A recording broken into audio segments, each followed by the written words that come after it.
Ayan, magandang buhay sa lahat. Naisipan naming magluto ng menudo. Kaya ayan ang mga ingredient. Ayan, may hotdog, may bell pepper, may sili pang galing Pinas pa yan. 3 piraso na lang. Ihahalo na rin namin. Ayan, maggisa-gisa na. Magmekos-mekos na tayo. Ipa-fry muna lahat ng mga ingredient natin. Ayan, inuna muna yung carrots at patatas sa ating menudo.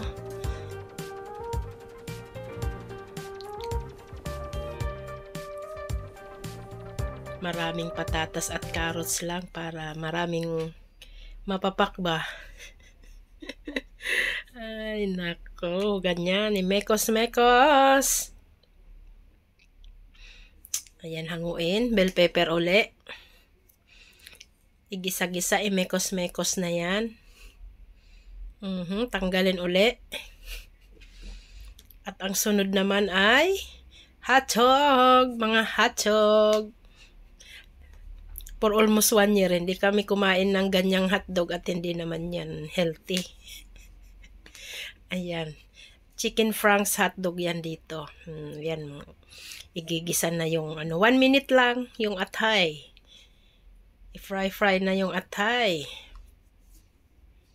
Atay ng baboy. O, diba? Mabilis lang magluto pag may ingredient. Ganon. Set aside uli. Ganyan lang po ang pagluluto ng menudo. Ayan, para malinamnam, butter ang nilagay namin. Igigisa na namin yung baboy. Ang lean pork. Sa halagang $40. Ayan yung hotdog, mga gayan. Tapos na. At may kamatis po pala. Kamatis ang aming pinaka-tomato paste. Fresh na kamatis. Ayan, igigisa dyan sa baboy. Dudurugin yan para maging paste yung kamatis. At ayan na nga, nadurog na. Durog na.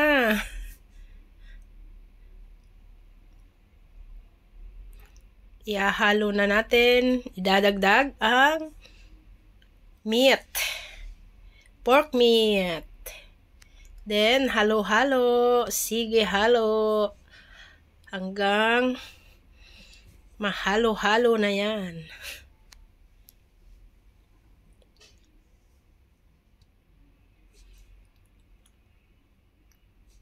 Then, konting ketchup para may kulay.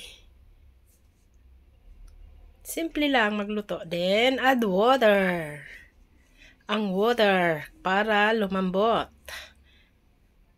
At ayan na nga. Malambot na yung meat. Dagdag na lahat yan. After 20 minutes lang, lumambot na yung meat. Lahat na yan, dagdag na dyan. Then, takpan muna ng mga 5 minutes. Set aside muna natin yung atay. Pinakahuli natin yung ilagay, yung atay. Kasi mabilis lang. Para hindi mapait at matigas. Hindi ma-overcook. Hindi naman pala mapait ang atay ng baboy. Ayan, takpan natin. Then, i-check ng lasa. Yum yum, ang lasa, manamis-namis. Punong-puno na. Dinagdag na rin yung atay. At siyempre, kakain na tayo niyan after a few minutes.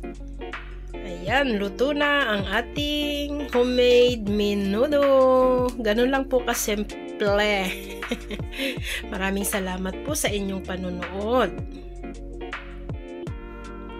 Ayan. Ayan, God bless po lagi. Thank you so much.